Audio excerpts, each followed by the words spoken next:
கிச்சனில் வந்து எல்லாம் 4 பேர் வரிசையாக நின்று வேலை பார்த்துட்டு இருக்காங்க. சைலண்ட்டாக இருக்குது. கோமதி மட்டும் கன்னத்தில் கை வச்சுட்டு அப்படியே யோசிச்சுட்டே இருக்காங்க. நேரம் அரசி உள்ளே வராங்க. என்ன எல்லோரும் கிச்சனில் தான் இருக்கீங்களா, சத்தமே இல்லாமல் இருக்கீங்க, 4 பேர் ஒரே இடத்துல இருந்தீங்கன்னா கலகலன்னு பேசிகிட்டே இருப்பீங்களே, இப்போ என்ன இவ்வளோ சைலண்ட்டாக இருக்குது, எல்லோரும் மௌன விரதமா அப்படிங்கிறாங்க. எதுக்கு வந்த, சாப்பிட்றதான் நான் வந்து தின்னுட்டு வேலையை பார்த்துட்டு போ அப்படிங்கிறாங்க. அம்மா பேசிட்டாங்க. அப்போ அம்மா மௌன விரதம் இல்லை.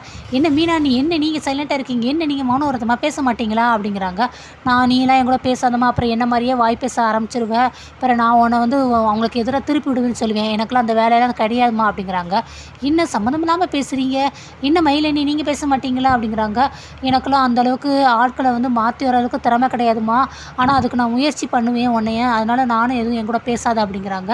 இன்னும் ஆளாளுக்கு என்னமோ பேசுங்க, ராஜியணி நீங்கள் அப்படின்னு, என்கிட்டக்க பேசாத அரசி, நான் வந்து குடும்பத்தை பிரிச்சுருவேன், உன்னை குடும்பத்துலேருந்து பிரிச்சுருவேன், ஸோ என்கிட்டக்க நீ எதுவும் பேசாத அப்படிங்கிறாங்க. நாங்கள் எல்லாமே சந்தர்ப்பவாதிகள், அதனால் நீங்கள் எங்கள் கூட யார் கூடயும்